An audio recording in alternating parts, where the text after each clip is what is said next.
आता पहिल्यांदा शेंगदाणे भाजायला घालायचे. आज बांधकाम काही नाही आहे त्यामुळे आवाज माझा क्लिअर यायला लागला. एका दुसरं किडका आहे काय बघायचं.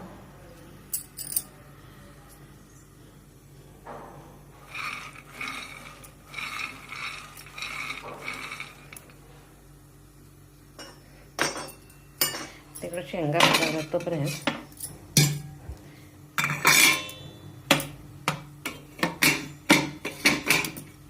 मी इकडे जिरे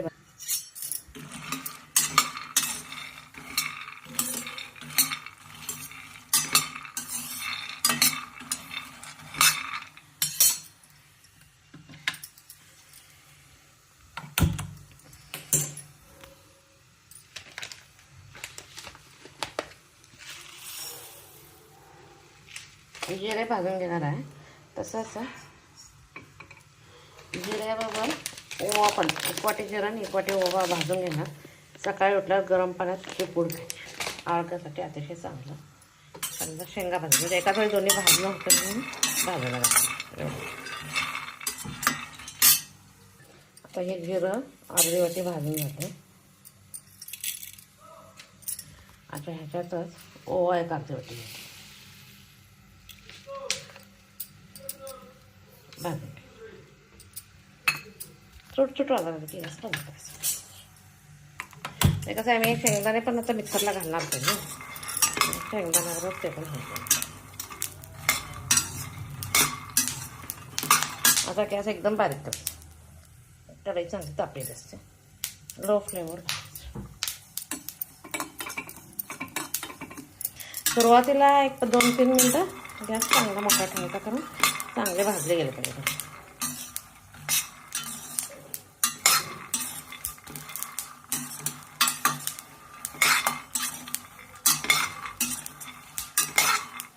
शेंगदाणे जर कच्चे राहिले की नाही तर शेंगदाण्याच्या पोळ्या करण्यासाठी हे होतं.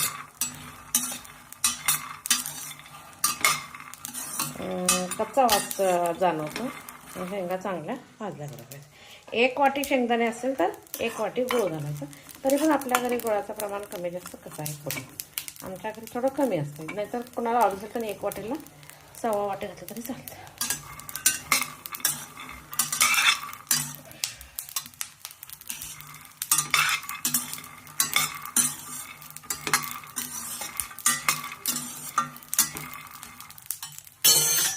तो ओव्याचा गॅस बंद करते. हां चालतं. आता शेंगाचा गॅस मी बंद केला आहे. बंद केला त्या गरम कढईत थोडंसं भाजलं जातं. आता परत गॅस लावायची गरज नाही.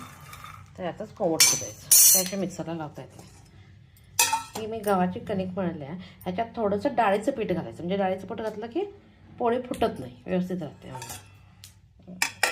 आणि तूप लावून लाटायचं. जर आपल्याला 8 दिवस वगैरे टिकवायचे असेल, प्रवासाला न्यायचं असेल तर मग तूप न लावणं चांगलं, तेल लावायचं. आणि तूप खराब व्हायला बघतं आणि प्रवासात मग आरोग्य खराब व्हायचं चान्स असतं. नाही तर मग तेल लावायचं. आणि घरीच जर खायला 1-2 दिवसासाठी केलं असेल तर तूप लावायला काय प्रॉब्लेम नाही. आता मी 1 भांडं शेंगा घेतल्या.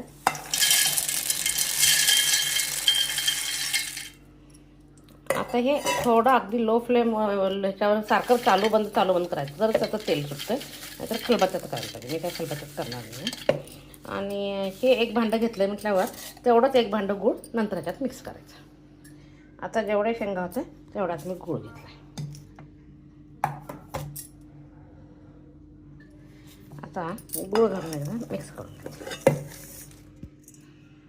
कोणाला जर तीळ हे आवडत असेल वेलदोडे तर त्यात 1-4 वेलदोडे घातले जातात. पण मी काही शेंगदाण्याच्या पोळीला घालत नाही. तीळ पण ह्याच्यात घातले तर चालतात. म्हणजे नंतर तीळ भाजून ना पुरण ज्यावेळी घालतोय त्यावेळी घातलं जायचं. पण मी तीळ पण घालणार नाही. मी फक्त संक्रांतीच्या वेळी तेवढेच तीळ वापरणार आहे. आता फक्त गूळ आणि शेंगा एवढ्याच पोळ्या करणार. तर हे मिक्स करून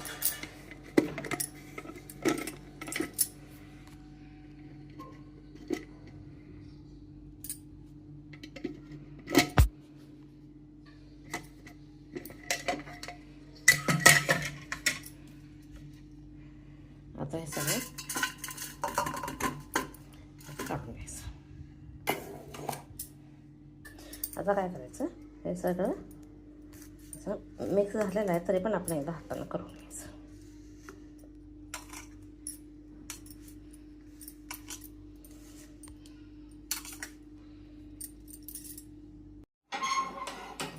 आता काय करायचं, गव्हाचे कणिक घ्यायची.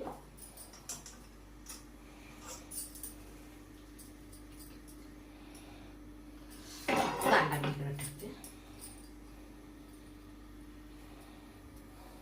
मध्ये जाड ठेवायचं आणि साईडला पातळ ठेवायचं.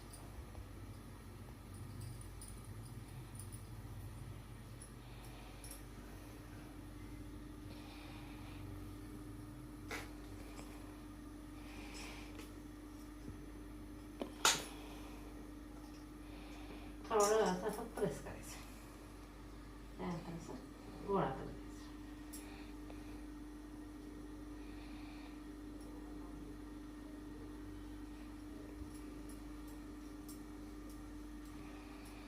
वरचा थोडासा काढायचा.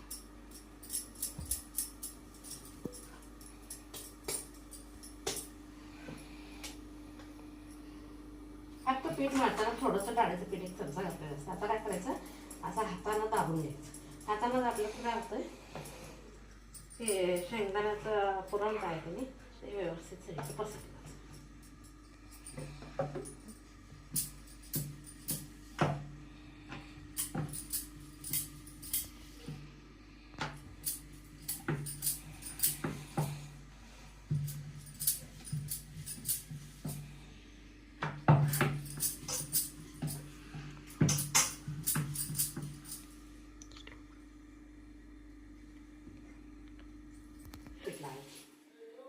माझ्या अगदी चिकटतच असतील तर जरा जास्ती पीठ लावायचं, म्हणजे लावायचे. जर आपल्याला गोल कलर नाही आला तर डब्याचं टोपण घ्यायचं आणि उठवायचं. सध्या माझा आला आहे तर लावायची गरज नाही.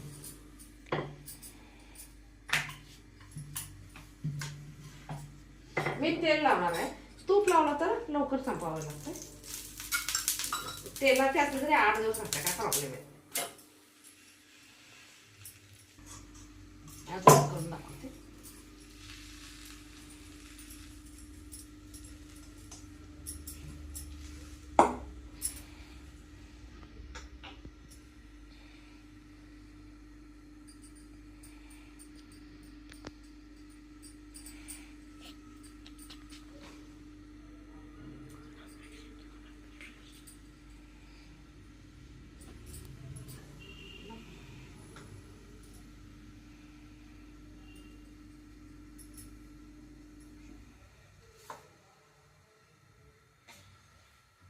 जर असं येत नसेल तर 2 लहान लहान पुरी साईज मध्ये धरायचं आणि लाटून करायचं.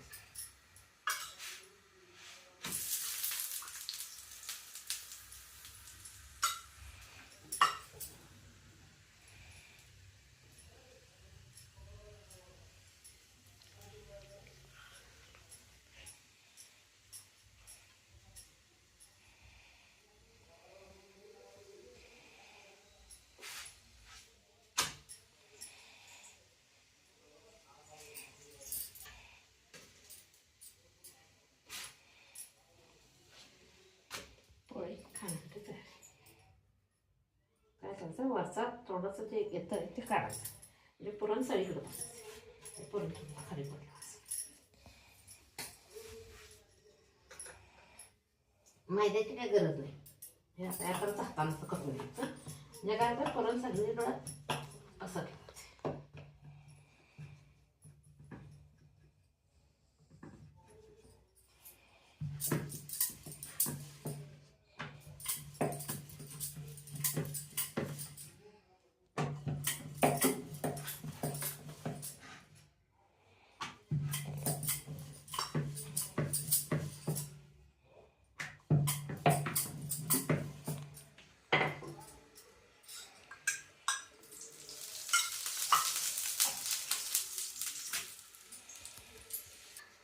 शेंगदाण्याच्या पोळीवर खाण्यासाठी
माझी रेसिपी आवडली तर लाईक शेअर सबस्क्राईब करा.